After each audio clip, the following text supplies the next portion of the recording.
நாமத்திற்கு மகிமை உண்டாவதாக. 1 யோவான் 2ஆம் அதிகாரம் 28ஆம் வசனத்தை நாம் வாசிப்போம். 1 யோவான் 2ஆம் அதிகாரம் 28ஆம் வசனம். இப்படி இருக்க பிள்ளைகளே, அவர் வெளிப்படும்போது நாம் அவர் வருகையில் வெட்கப்பட்டு போகாமல் தைரியமுள்ளவர்களாய் இருக்கும்படிக்கு அவரில் நிலைத்திருங்கள். இந்த நாளில் நாம் சிந்திக்க போகிற ஒரு செய்தி என்னன்னு சொன்னால், அவரில் நிலைத்திருங்கள். யாரில் நாம் நிலைத்திருக்க வேண்டும் என்று சொன்னால், யார் வரப்போகிறாங்க என்ற ஒரு செய்தி இந்த வசனத்தில் இருக்கிறது. ஆண்டவராகிய இயேசு கிறிஸ்து வரப்போகிறாங்க. அவருடைய வருகையில் நாம் அவருக்கு முன்பாக வெட்கப்பட்டு போய்விடாதபடிக்கு நாம் செய்ய வேண்டிய ஒரு காரியத்தை இங்கே யோவான் நமக்கு வெளிப்படுத்துகிறார். நம்ம தைரியமுள்ளவர்களாய் இருக்கும்படிக்கு அவரில் நிலைத்திருங்கள் என்ற ஒரு சத்தியத்தை நாம் பார்க்கிறோம். இயேசுவை சந்திக்க நாம் அவரில் நிலைத்திருக்க வேண்டும் என்கிற ஒரு கருத்து இந்த வசனத்தில் இருக்கிறது. எதுவரைக்கும் நாம் நிலைத்திருக்க வேண்டும் என்று சொன்னால், மத்தேயு எழுதின சுவிசேஷம் மத்தேயு 10ஆம் அதிகாரம் 22ஆம் வசனத்தில் இயேசு கிறிஸ்து பேசுகிறாங்க பாருங்களேன். மத்தேயு 10ஆம் அதிகாரம் வசனம் 22.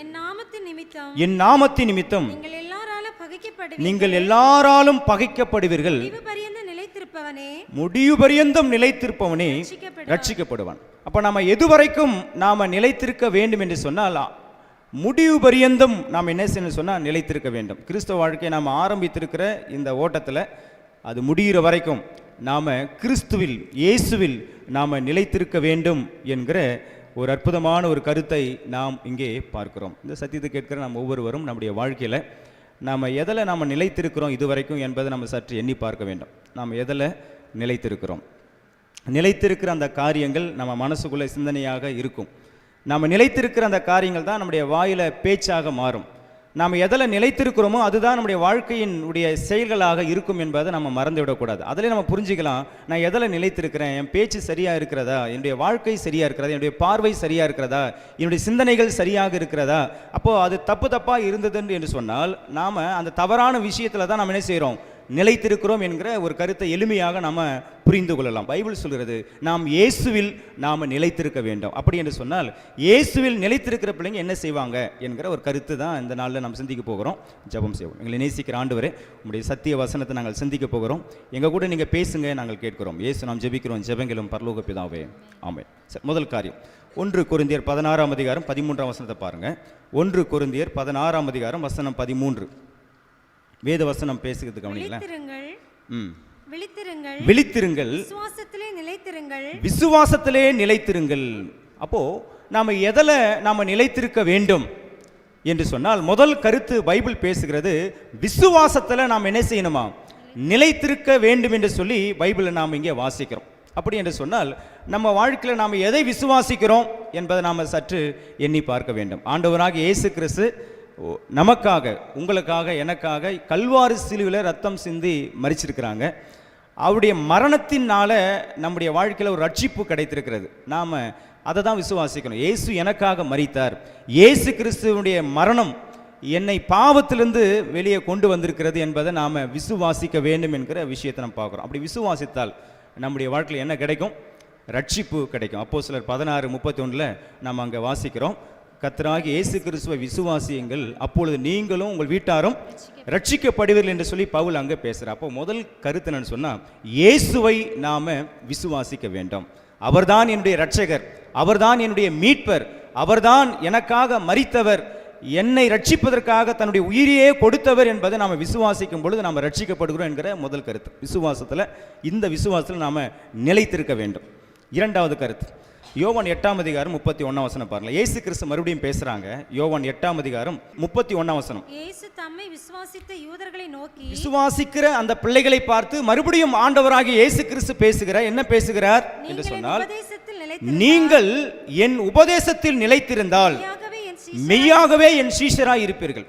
அப்போ நிலைத்திருக்கிற அந்த பிள்ளைங்க, விசுவாசத்தில் நிலைத்திருக்கிற அந்த பிள்ளைங்க, இயேசு கிறிஸ்து அவங்களப்பா சொல்கிறாரு, நீங்கள் என்னை விசுவாசிக்கிறீங்கப்பா, விசுவாசிக்கிற அந்த பிள்ளைங்கிட்ட நான் என்ன எதிர்பார்க்குறேன்னு சொன்னால், என்னுடைய உபதேசத்தில் என்ன செய்யுங்க, நிலைத்திருங்க. ஆண்டவர் எத்தனையோ உபதேசங்களை நமக்கு பேசியிருக்கிறாங்க, அப்படிதான். நாங்கள் நிறைய உபதேசங்கள் ஆண்டவர் சத்தியங்களை வெளிப்படுத்தியிருக்கிறாங்க. அந்த உபதேசங்கள் நம்முடைய வாழ்க்கையில் நிலைத்திருக்க வேண்டும். சத்தியம் நிறைய கேட்குறோம். பொய் சொல்லக்கூடாது, திருடக்கூடாது, விபச்சாரம் பண்ணக்கூடாது, அப்பா அம்மாவுக்கு கீழ்ப்படியணும், நிறைய சத்தியத்தை நம்ம காதுக்குள்ளாக கேட்குது, காதெல்லாம் கேட்குது. ஆனால் அந்த சத்தியத்தில், அந்த உபதேசத்தில் நாம் நிலைத்திருக்கிறோமா? பொய் சொல்லக்கூடாது என்ற சத்தியம் கேட்டிருக்கிற நாம பொய் சொல்லாமல் வாழ்கிறோமா? அப்பா அம்மாவுக்கு கீழ்ப்படிய வேண்டும் என்கிற ஒரு சத்தியத்தை கேட்கிற நாம பெற்றோருக்கு நாம் கீழ்ப்படுகிறோமா? அவங்கள நம்ம கனம் செய்கிறோமா? மரியாதை செலுத்துகிறோமா என்கிற விஷயத்தை நம்ம பார்க்குறோம். அப்போது ஆண்டவர் சொல்கிறாரு, என் உபதேசத்தில் என்ன செய்யுங்க, நிலைத்திருங்கள். அப்படி நிலைத்திருந்தால் நீங்கள் எல்லாரும் எனக்கு எப்படிப்பட்டவளாக மாறிடுவீங்க? சீஷராக மாறுவீங்க. சீஷர் 12 பேர் நினைப்பாங்க, அப்படி அல்ல. பைபிள் சொல்கிறது, இயேசுவின் உபதேசத்தில் நிலைத்திருக்கிற அனைவரும் யாராம்? சீஷர்கள் என்ற ஒரு கருத்தை நாம் இங்கே பார்க்கிறோம். உபதேசத்தில் நிலைத்திருக்கிற பிள்ளைகளாக இருக்க வேண்டும். யோவான் 15ஆம் அதிகாரம் 3ஆம் வசனத்தில் ஆண்டவர் அங்கே பேசுகிறார் பாருங்களேன். நான் உங்களுக்கு சொன்ன உபதேசத்தினாலே நீங்க எல்லாரும் எப்படி ஆயிரீங்க? சுத்தமா இருக்கீங்க. அப்போ நம்முடைய வாழ்க்கை சுத்தமாக மாற வேண்டும் என்று சொன்னால், நம்முடைய வாழ்க்கையில பாவங்கள் இல்லாத ஒரு வாழ்க்கை நாம வாழ வேண்டும் என்று சொன்னால், ஆண்டவர் பேசுறாரு. அந்த உபதேசத்துல ஆண்டவர் பேசியிருக்கிற சத்திய உபதேசத்துல நாம் என்ன செய்யணும்? நிலைத்திருக்க வேண்டும். அந்த உபதேசம் நம்முடைய வாழ்க்கையில் என்ன செய்கிறது என்று சொன்னால், நம்மை சுத்திகரிக்கிறது, சுத்தமா மாத்திரும். யாரெல்லாம் சத்தியத்துல உபதேசத்துல நிலைத்திராமல் மீறி வாழ்றாங்களோ அவங்க வாழ்க்கையில் சுத்தத்தை நாம் பார்க்க முடியாது, பரிசுத்தத்தை பார்க்க முடியாது என்கிற கருத்தை நாம் பார்க்கிறோம். 2 விஷயம் படிச்சிருக்கோம். ஒன்று, விசுவாசத்தில் என்ன செய்யுங்க? நிலைத்திருங்க. விசுவாசத்தில் இருக்கிற பிள்ளைங்களுக்கு 2வது கருத்து சொல்றாரு, உபதேசத்தில், என்னுடைய உபதேசம், இயேசுவின் உபதேசத்தில் நிலைத்திருங்க என்கிற கருத்தை பார்க்குறோம். 3வது யோவான் அதே 15ஆம் அதிகாரம் 9ஆம் வசனம் பாருங்களேன். வசனம் 9. இயேசு பேசுறாங்க, பிதா என்னில் அன்பாயிருக்கிறது போல நானும் உங்களில் அன்பாயிருக்கிறேன், என்னுடைய அன்பிலே என்ன செய்யுங்க? நிலைத்திருங்கள். இந்த உபதேசம் நம்முடைய வாழ்க்கையில் வரும் பொழுது சுத்தம் கிடைக்கிறது. உபதேசம் என் வாழ்க்கையில் வந்துட்டா அந்த உபதேச வாழ்க்கை என் வாழ்க்கையில் வெளிப்படும். அது எப்படி வெளிப்படும்னு சொன்னால், அன்பாக காட்டும். உபதேசத்தில் நான் நிலைத்திருக்கிற என் வாழ்க்கையானது மற்றவர்களுக்கு அன்பை வெளிப்படுத்தும். அப்போது 3வது ஒரு கருத்து, இயேசுவின் அன்பில் நிலைத்திருங்கள் என்கிற கருத்தை ஆண்டவர் நமக்கு பேசுகிறாங்க. அன்பில் என்ன செய்யுங்க? நிலைத்திருங்க. நிறைய நேரங்களில் நம்முடைய வாழ்க்கை அன்பிலே நிலைத்திருக்கிற வாழ்க்கையாக இல்லாமல் இருக்கிறது. சரிங்களா? நம்ம அன்பை வெளிப்படுத்த வேண்டும். இப்போ அன்பு என்றால் என்ன என்று சொன்னால், 2 யோவான் 6ஆம் வசனம் பேசுது பாருங்களேன். 2 யோவான் 6ஆம் வசனம் பேசுது, நாம் அவருடைய கற்பனையின்படி நடப்பதே எதுவா? தேவன் நமக்கு கொடுத்திருக்கிற அந்த பிரமாணங்கள், 10 பிரமாணங்களின் படி நடக்கிறோம் பார்த்தீங்களா, வாழ்கிறோம் பார்த்தீங்களா, அந்த வாழ்க்கை தான் அன்பு என்கிற விஷயத்தை நம்ம பார்க்குறோம். ஆனால் இன்றைக்கி உலகம் அந்த அன்பை தப்பாக காட்டிகிட்டு இருக்குது. சரிங்களா? வேறு விதமாக சொல்லிகிட்டு இருக்குது. உலகத்தின் அன்பு வேறு. சரிங்களா? அந்த அன்பெல்லாம் இச்சையான அன்பு, பாவத்தை உருவாக்கக்கூடிய அன்பு. ஆனால் கிறிஸ்துவின் அன்பு இருக்குது பார்த்தீங்களா, ஆண்டவர் நமக்காக உயிரையே கொடுத்தார். அதுதான் மிகப்பெரிய ஒரு அன்பு. அந்த அன்பு நம்மை என்ன செய்யும் சொன்னால், வாழ்க்கையை என்ன செய்யும்? சுத்தமாக நம்மை மாற்றுகிறது. அந்த அன்பு தான் எதை வெளிப்படுத்துகிறதுன்னு சொன்னால், தேவன் எழுதி கொடுத்திருக்கிற அந்த பிரமாணத்தை வெளிப்படுத்துகிறது. அன்பு தான் பிரமாணம் என்கிற விஷயத்தை நம்ம கடந்த காலங்களில் எத்தனையோ சத்தியங்களை நம்ம கேட்டிருக்கிறோம். பைபிள் வசனம் பேசுகிறது, கர்த்தரின் அன்பில் என்ன செய்யுங்க? நிலைத்திருங்கள். அன்பானவர்களே, நம்முடைய வாழ்க்கையில் நாம் நிலைத்திருக்க வேண்டும். 3 விஷயம் பார்த்துருக்கோம். என்ன படித்தோம்? விசுவாசத்தில் நிலைத்திருங்க. 2வது, அவர் நமக்கு எத்தனையோ போதனைகள், உபதேசங்கள் செஞ்சுருக்கிறாங்க. அந்த உபதேசத்தை நமக்கு புரிந்தது என்று சொன்னால் அதில் என்ன செய்யுங்க? நிலைத்திருங்கள். 3வது, அந்த உபதேசம் நம்முடைய வாழ்க்கையில் வரும்போது அன்பான ஒரு வாழ்க்கை நம்ம வாழ்க்கையில் காணப்படும். அந்த அன்பில் என்ன செய்யுங்க? நிலைத்திருங்கள் என்கிற விஷயத்தை நம்ம பார்க்குறோம். இப்படி வாழ்கிற பிள்ளைங்க தான் அவரில் என்ன செய்கிறாங்களாம்? நிலைத்திருக்கிறாங்க. விசுவாசிக்காமல், உபதேசத்தில் நிலைத்திராமல், இன்னும் அன்பாக வாழாமல் இருக்கிற எந்த கிறிஸ்தவர்களும் அவர்கள் இயேசுவில் நிலைத்திருக்கவில்லை என்பதை அது நமக்கு காட்டுகிறது. பிலிப்பியர் 4ஆம் அதிகாரம் 1ஆம் வசனத்தில் பவுல் பேசுகிறாரு, கர்த்தருக்குள் என்ன செய்யுங்க? நிலைத்திருங்கள் என்ற ஒரு அருமையான வாசனத்தை நம்ம பார்க்குறோம். 1 யோவான் 2ஆம் அதிகாரம் 6ஆம் வசனம் பாருங்களேன். 1 யோவான் 2ஆம் அதிகாரம் 6ஆம் வசனத்தில், அவருக்குள் நிலைத்திருக்கிறேன் என்று சொல்லுகிறவன் அவர் நடந்தபடியே தான் என்ன செய்யணுமா?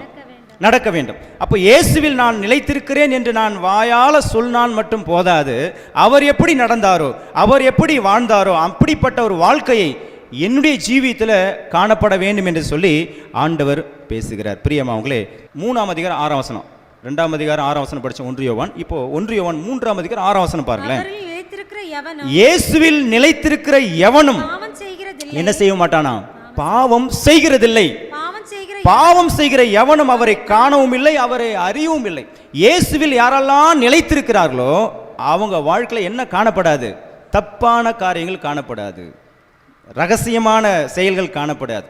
யாருக்கும் தெரியாமல் சூப்பராக செஞ்சு முடிச்சிட்டேன்னு சொல்கிறாங்க அந்த பிள்ளைங்க இருக்காம பார்த்தீங்களா? அப்படிப்பட்ட ஒரு தவறான ரகசிய காரியங்கள், ரகசிய பாவங்கள், அந்தரங்கமான காரியங்கள் எதுவுமே காணப்படாது. அப்போது பைபிள் பேசுகிறது, இயேசுவில் நிலைத்திருக்கிற எவனும் என்ன செய்ய மாட்டான்? அவன் பிரமாணத்தை மீற மாட்டான், உபதேசத்தில் சரியாக இருப்பான், இயேசுவை விசுவாசிப்பான், கனி கொடுக்குற வாழ்க்கையை வாழ்வான், அன்பான வாழ்க்கையை வாழ்வான் என்கிற விஷயத்தை பார்க்குறோம். இப்படிப்பட்ட பிள்ளைங்க தான் என்ன செய்ய வாங்கன்னு சொன்னால், முதல்ல படித்த வசனத்தை படித்து நம்ம ஜெபம் பண்ணுவோம். 1 யோவான் 2ஆம் அதிகாரம் 28ஆம் வசனத்தை பாருங்களேன். 1 யோவான் 2ஆம் அதிகாரம் வசனம் 28. இப்படி இருக்க பிள்ளைகளே, அவர் வெளிப்படும் போது நாம் அவர் வருகையில் அவருக்கு முன்பாக வெட்கப்பட்டு போகாமல் தைரியமுள்ளவர்களாய் இருக்கும்படிக்கு அவரில் என்ன செய்யுங்க? நிலைத்திருங்கள். நாம் ஆண்டவராக இயேசுவில் நம்ம நிலைத்திருப்போம். நிலைத்திருப்பது என்பது அவரை நாம் விசுவாசிப்பது, விசுவாசத்தில் நிலைத்திருக்க வேண்டும். 2வது, அவர் நமக்கு சொல்லி கொடுத்திருக்கிற உபதேசத்தில் நிலைத்திருப்பது. 3வது, அவரில் எப்படி நம்ம மேலே அன்பாக இருந்தார், நாமும் அன்பை வெளிப்படுத்துகிற பிள்ளைகளாக வாழும் பொழுது நாம் அவரில் நிலைத்திருக்கிறோம். அப்படிப்பட்ட பிள்ளைங்க பாவம் செய்ய மாட்டாங்க. பாவம் செய்யாமல் வாழ்கிற பிள்ளைங்க இயேசுவின் வருகையில் அவர் என்ன செய்வாங்க? நிச்சயமாக சந்திப்பாங்க. சந்திக்கிற பிள்ளைங்க கர்த்தரில் நிலைத்திருப்பாங்க. அப்படிப்பட்ட கிருபையை தந்து தேவன் வழி நடத்துவாராக. ஆமென்.